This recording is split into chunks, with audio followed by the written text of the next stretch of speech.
Hoy mga beshi, sa tindi nga na init ngayon mga beshi, ano bang mga pinagkakaabalahan nyo para maibsin ang kainitan ng panahon? Lalo na sa mga walang budget dyan na pambili ng inflatable pool or pang swimming pang gala. Sobrang init nga ng panahon ngayon mga beshi, pati ulo mo mag-iinit. Ito nga si Kuya Kalkay na pati netesting ang pasensya ko. Gusto ko nga ipatong yung paa ko dun sa batyan niya, kaya lang pilit niyang tinatanggal. Ang gusto pala niya siya ang gagawa ng ginagawa ko. Samantalang ang baby Kenzo nga ayun tahimik lang at naglalaro mag-isa. Kapag nga pinagsama kami talaga ng Kuya Kal ay para kami aso't pusa. Nakaka-relax nga sana yung ginagawa namin, kaya lang para na-stress pa ako dahil kay Kuya Kyle. Binuksan nga namin yung gripo at sabi ko ibaba na lang niya. Gusto ko nga sana mag-video-video habang nakababa dito sa tubig sa batya. Abay talaga naman sa mukha ko pa talaga tumama yung tubig.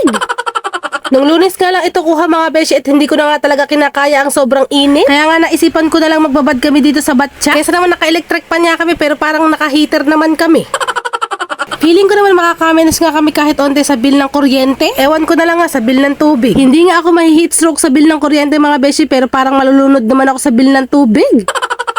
So, kinabukas naman mga beshi, ito nga yung kuha kahapon. Dahil sa sobrang init nga mga beshi at wala tayong budget, ito nga naisipan kong gamitin itong lona at ilagay dito sa kolong-kolong namin. Ito nga yung biniling lona ni Papa na ginamit namin sa binyag ng baby Kenzo. So, ito naman nga kinabukasan mga beshi at Wednesday na nga ngayon, ngayong araw itong kuha. So, sobrang init nga ng panahon ngayon mga beshi, ito na nga lang ang paraan ng naiisip ko para maibsan namin ang init ng panahon. Sa tindi nga na init ng panahon ngayon mga beshi, pati nga mga bata ay nahi-heat stroke na din. Anyway, nakalimutan ko nga bumili muna ng ulam bago nga ilagay ito. Kaya sabi ko nga sa dalawa at magsiupo muna kayo at lilibot tayo. Madami nga nakakita matuwa sa kanila, pero parang ako pa nga nag-enjoy at natutuwa para sa mga anak ko. Kulong-kulong nga lang at lona ay sapat na. Sapat na nga para makapag-enjoy kami at maisan ng init. Kaya ikaw kung init na init ka at puro init nga ang sinasabi mo, abe gumawa ka ng paraan para maibsan ng init. Huwag mo na nga antayin na ang heat pa ang mag-stroke sa'yo.